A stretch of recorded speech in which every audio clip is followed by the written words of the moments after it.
El ser se ha convertido en un sujeto cuantificable, datificable. ¿Qué implicaciones atrae eso?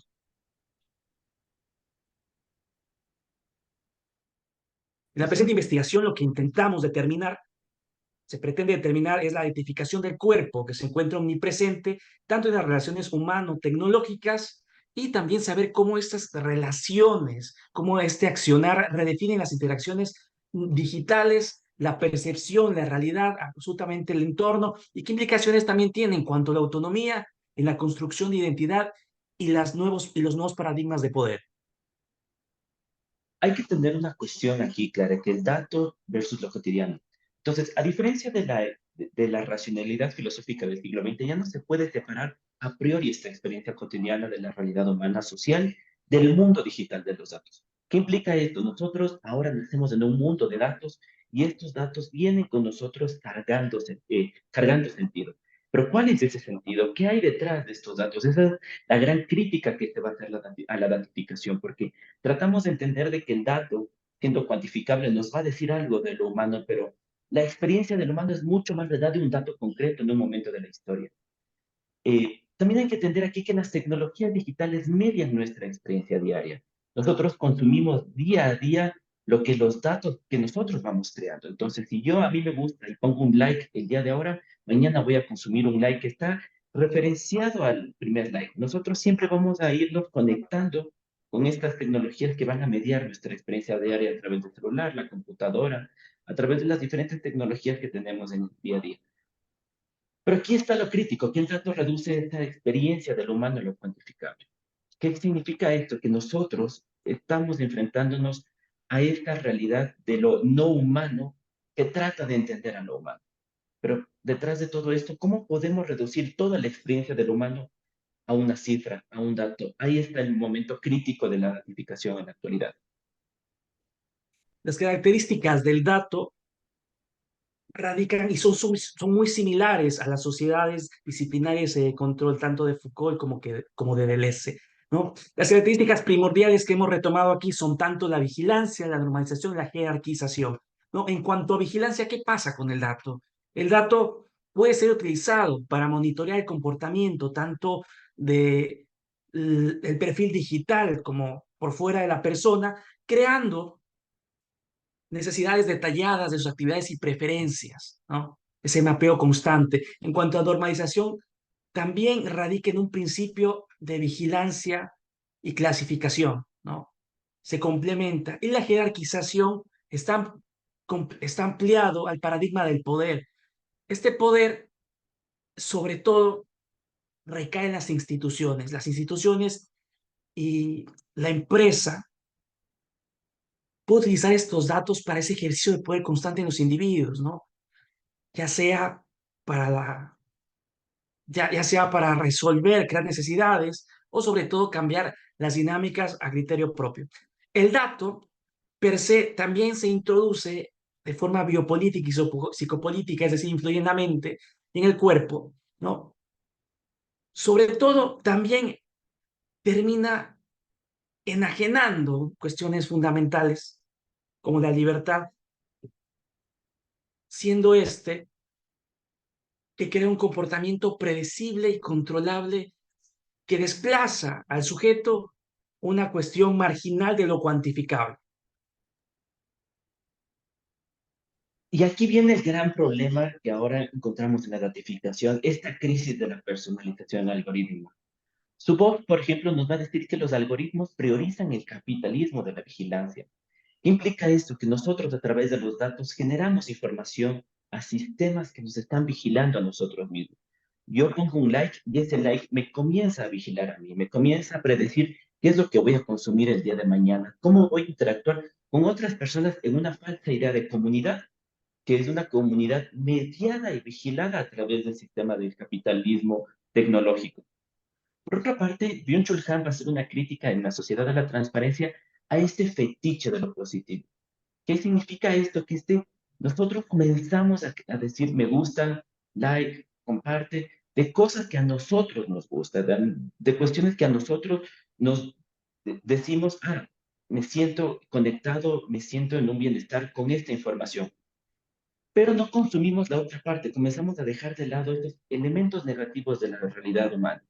Y ahí es donde Kant va a decir, hay un fetiche de lo positivista, porque nosotros solamente consumimos lo bueno, lo que nos da placer, pero no consumimos las otras realidades que forman parte del humano. Y al mismo tiempo esto va a implicar que nos vemos inmersos en una cultura de los contenidos diferenciados pero iguales. Es decir, nos formamos parte de una comunidad digital, pero no logramos salir de ella. Y al no salir de ella nos limitamos nuestra capacidad crítica como individuos. Y aquí vendrá una reflexión muy importante de Pascual, un teórico francés. Los algoritmos desempeñan una enorme agencia en la configuración de nuestra estructura social y económica, así como de nuestro comportamiento colectivo e individual. Aquí lo que nos va a implicar Pascual es que el algoritmo como tal va a llevar a tomar decisiones que nosotros inconscientemente las vamos a seguir. Y ahí está el punto crítico del dato, de creer solamente que somos seres datificables. Cuando nos centramos en esta realidad, escapamos de otras. ¿Y a qué punto? Sacrificando nuestra capacidad de raciocinio. Entonces, aquí tenemos que tener en cuenta una lectura súper crítica que hará Habermas, que si bien no logró entender la ratificación como tal, pero nos da unas pistas de la acción comunicativa. Y él dirá que esta acción comunicativa es la interacción simbólica entre al menos dos individuos que mediante el lenguaje y la acción buscan entenderse y coordinar planes de acción en el mundo. Es decir, a través del diálogo, a través de esta acción comunicativa, nosotros creamos una comprensión del mundo. A través del yo hablarte a ti, yo recibo información y tú recibas información y la contrastamos. Entramos en crisis, pero la vemos y comenzamos a crear conocimiento del mundo. Pero ¿cuál es el problema del algoritmo, del procesamiento algorítmico? Es que esta racionalidad de la acción comunicativa se corta. ¿Por qué? Porque el dato solamente centra su atención en la optimización. El dato tiene que ser mejor y en su mejoría no da prioridad a este diálogo. ¿Por qué? Porque el dato no puede entrar en diálogo del humano, no puede entender estas realidades, estas comprensiones que forman parte de la estructura de lo que significa ser humano.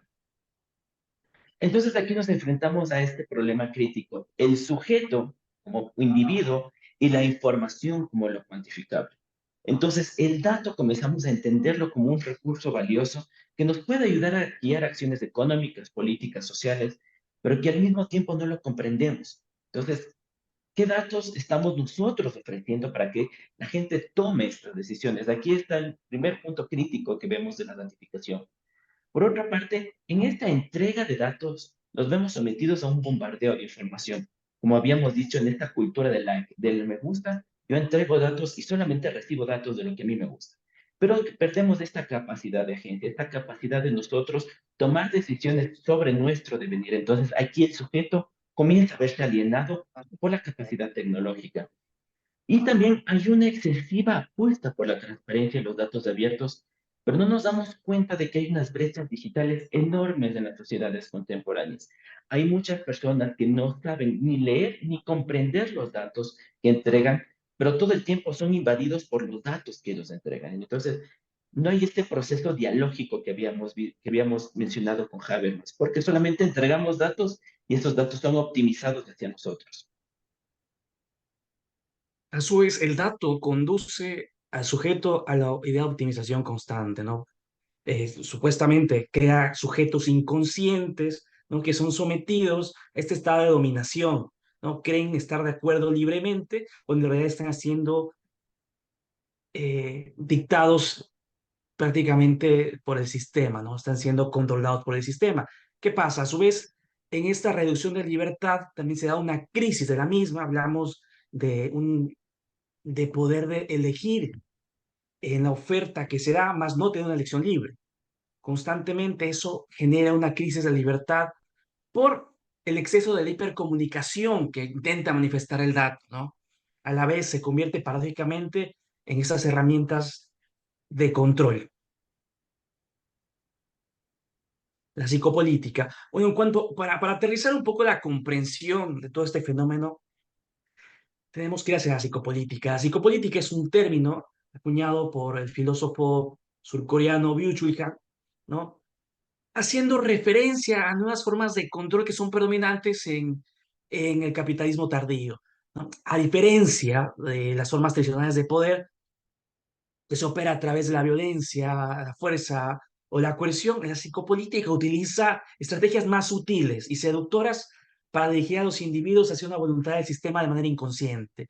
¿No? Las sus principales características tenemos dentro eh, de lo que de lo que queremos manifestar, el tema del Big Data, ¿no? ¿Qué pasa con el Big Data? El Big Data juega un papel crucial en la psicopolítica, ¿no? Las grandes empresas recopilan datos, analizan nuestros datos para predecir y para manipular nuestro comportamiento. Es que es nuestro comportamiento de consumo. Posteriormente, tenemos también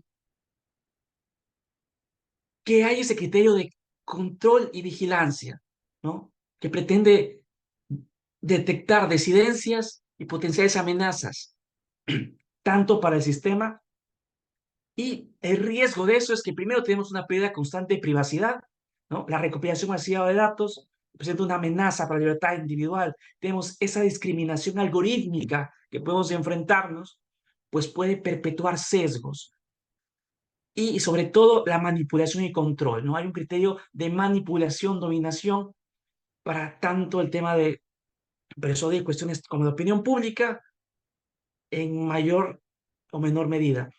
A su vez, tenemos este apartado de que no se permiten la psicopolítica las emociones negativas siempre y cuando estas no sean o estén dirigidas a la producción, ¿no? Es ese aparato de subjetivización que permita al individuo o al sujeto examinarse y controlarse a sí mismo, no por situaciones o fuentes externas. A manera de resumen, lo que queremos comentarles el día de hoy es que la datificación, por una parte, es una categoría que escapa meramente a lo tecnológico. El ser datificable es un producto del capitalismo tecnológico y como tal, este ser requiere un análisis exhaustivo desde un pensamiento filosófico actualizado frente a estas nuevas inquietudes que emergen. Por otra parte, la optimización entra en conflicto con esta racionalidad comunicativa que nos habrá dicho Habermas. El dato no tiene esta capacidad de comunicarse, de generar contrastes, de entrar en crisis. El dato solamente se optimiza. Y ahí cortamos esa capacidad de diálogo. Por otra parte, hay este fetiche positivista del dato. Es un dato que genera una falsa ilusión de felicidad y una falsa ilusión de felicidad y comunión social. Entonces, nos sentimos a gusto mientras el dato nos genere placer. El dato, a su vez, lo que hace es que utiliza la psicopolítica como herramienta, ¿no? Para conversión de sujetos bajo ideales de autoproducción ilimitada. ¿Qué quiere decir? Sujetos más dóciles, ¿no? Tendiendo estrictamente, apuntando hacia el tema de la cosificación o la datificación, la reducción del individuo a cuestiones cuantificables, ¿sí? Solo en ámbitos productivos, ¿no? Porque eso es lo que es realmente relevante. Por otro lado, tenemos también que la datificación se convierte en una herramienta para el control y vigilancia total, ¿sí? Es decir, ya se da el fin a la voluntad libre. Entramos en una crisis de la libertad justificada por el dato y materializada por un poder sutil y persuasivo que radica en nuestras decisiones sesgadas, ¿no? Y por último, tenemos que la psicopolítica se va a nutrir la ratificación para predecir y manipular el comportamiento. Más allá de eso, también se adapta y vuelve como un poder mucho más sutil y persuasivo, ¿no? La característica de la psicopolítica en el dato es que el dato tiende a adaptarse, ¿no? Muchísimas gracias. Esta ha sido nuestra exposición sobre la ratificación. Esperamos ver tus comentarios y poderlos responder a lo largo de este congreso.